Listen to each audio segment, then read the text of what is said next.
From the 1950s, when oil was discovered in commercial quantities in the Niger Delta Basin, the production capacity of oil and gas in Nigeria has grown tremendously, making our nation one of the largest oil producers in Africa and the world.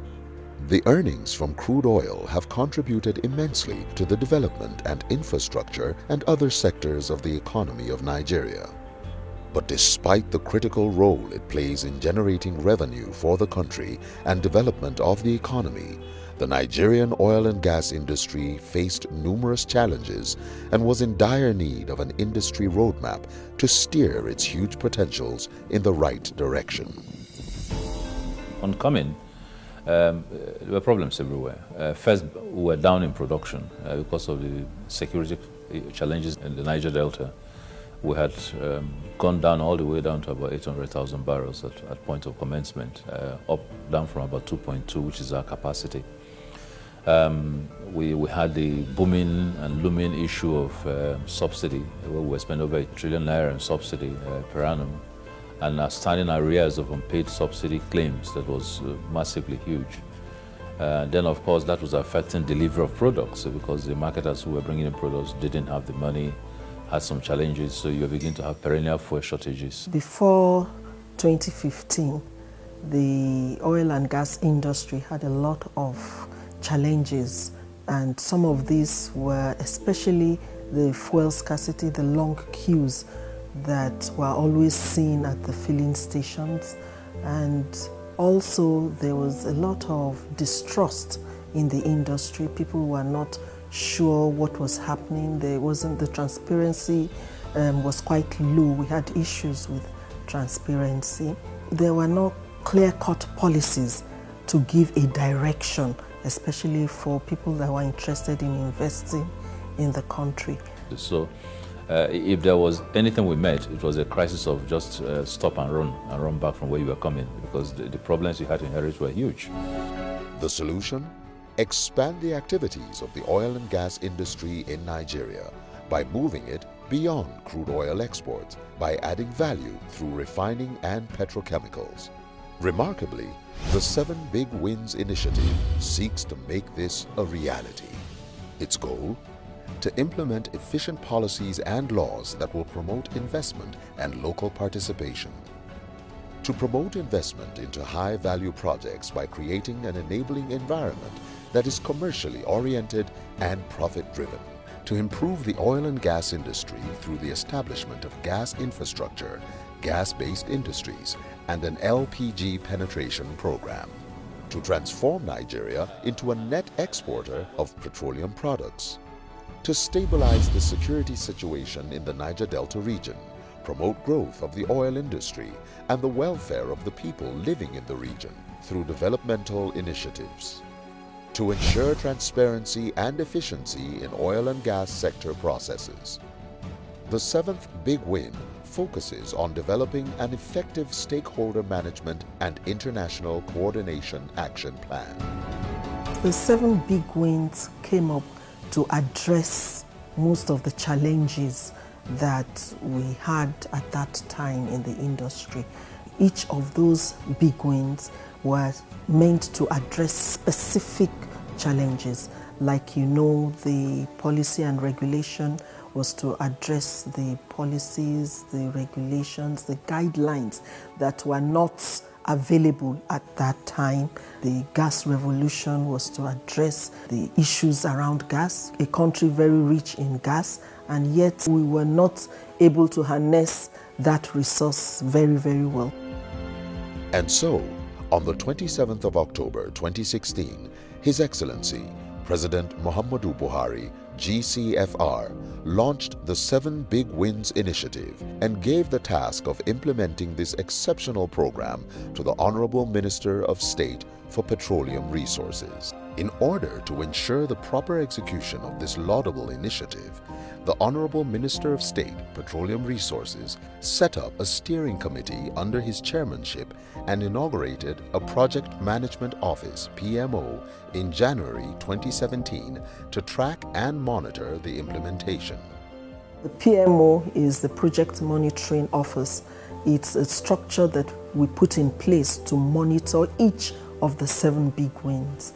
And it had the senior technical advisors, the technical advisors, the directors in the ministry working together. I think that it's actually a very good idea where the minister's team and the ministry team could sit together and work on the 7 big wins. So we all had one single focus, and that was to ensure that we made progress on the 7 big wins. So 7 big wins was an intellectual exercise to capture holistically the entire industry. It's not that it's those 7 wins that if you had, the oil industry would take up and just run.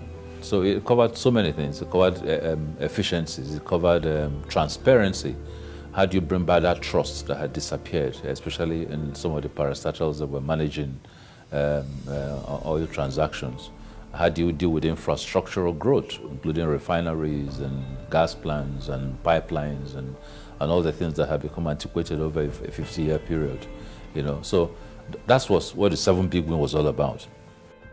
With such detailed structure, plans and collaboration with industry experts and world-leading organizations such as Foster, European Union, and DFID, the 7 big wins was no doubt on the road to achieving great success. First, under its policy and regulation program, the 7 big wins set out to remedy the challenges in the Nigerian oil and gas industry through the formulation of robust policies and laws that will drive efficiency, encourage investment, and improve local participation in the sector. We have new policies. We have a lot more guidelines that we have gazetted. And this shows a lot of transparency. If you're able to gazette guidelines, that gives the investors a lot of confidence. They know what you are expecting from them, and it's encouraging to them also. So we've done a lot of work. This big win focuses on business environment and investment drive. Here, key initiatives were implemented that will generate revenue for government, to include initiating capital investments into midstream and downstream assets, for example, pipelines, depots, refineries, review of government equity in JVs, conduction of early lease renewals, ensure payments of outstanding royalties by oil companies, refinancing of NNPC loans, implementation of targeted borrowing, restructuring of JVs to IJVs, review and update all fiscal type guidelines to bring them in line with best practices. In terms of the Nigerian gas revolution agenda, which seeks to introduce a significant boom in the oil and gas industry, the 7 big wins is supported by a set of enabling policies that are being implemented to jumpstart the gas industry. The actualization of this agenda would certainly ensure improved power availability for all, a geographically spread industrialization, and repositioning of the country as the regional center for gas-based industries. We've done the gas flare commercialization program. Whole idea is to make sure that we take away gas flare, because gas flare is no longer an issue of penalty for flaring gas. It's become a health hazard issue.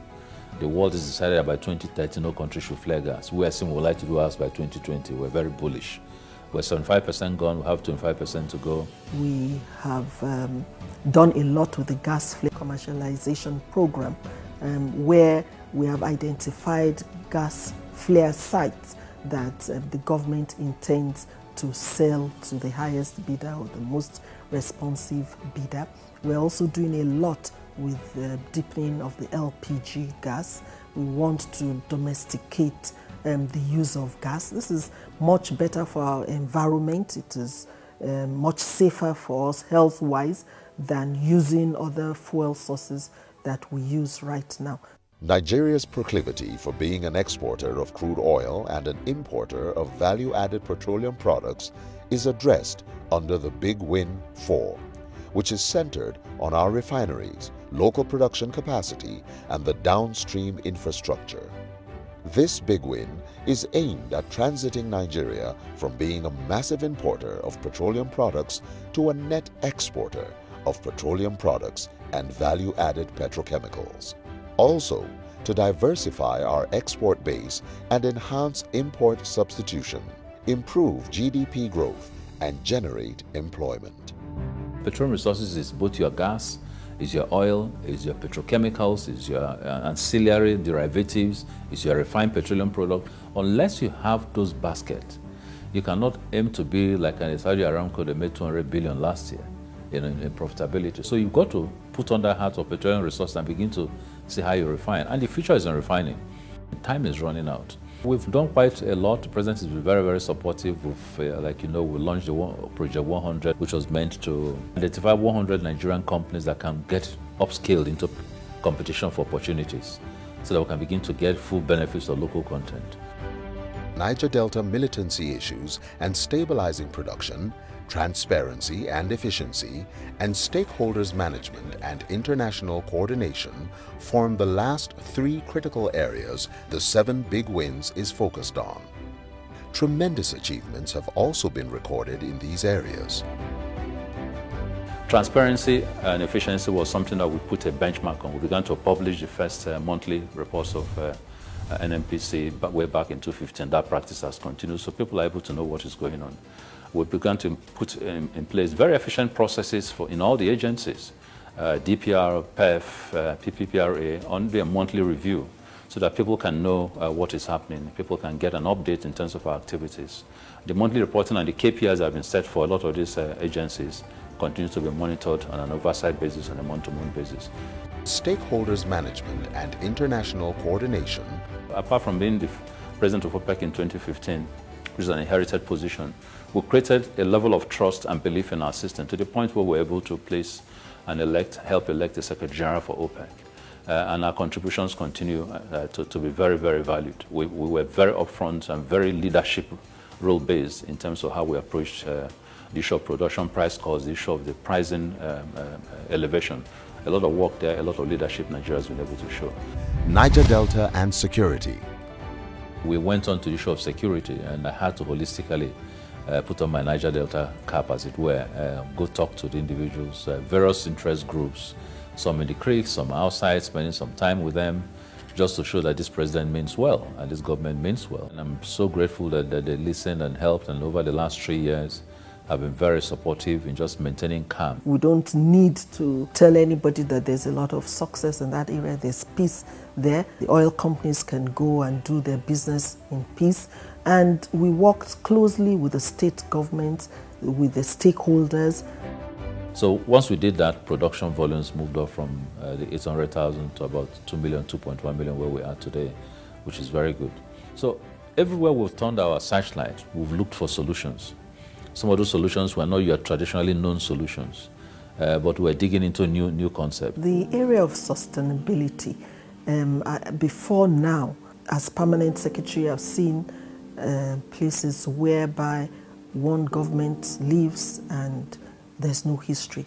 But fortunately, with the 7 big wins, the directors of the ministry have been involved every step of the way. So there's no question about sustainability. Inspired by the many achievements recorded in just 4 years, the Honorable Minister of State, Ministry of Petroleum Resources, and the Steering Committee are optimistic that the benefits of the 7 Big Wins initiative will be sustained and even greater strides achieved. It is my absolute focus that we must get our own refineries, the 4 refineries that we have with a capacity of 450,000 barrels, back on track using private capital. I'm very gung-ho on that. If we do that, we'll be moving from less than 50,000 barrels capacity refining a day to about 1.2 million barrels a day, plus all the petrochemicals and all the things that go with it. We would have then started, because we become a net exporter of petroleum products, we have a reserve that can give us 4 million barrels of production. I'd like to see us over the next 4 years get to at least 3 million barrels of production. Gas. Gas must begin to be a parallel twin window for income. I'd like to see us address gas very aggressively. How do we get gas to every point in this country where it is needed for power or for business? And then finally, how do we become the hub of investment in Africa? We have all the resources, gas and oil. Nobody should do an investment in that sector without first passing through Nigeria. And if we did that, we'll attract over 3 to 4 million jobs. We'll attract huge investments in excess of 40 to 50 billion. You know, that's what we need to do. Policies, speed, smiling faces, whatever it takes. So there's still a lot more work to be done.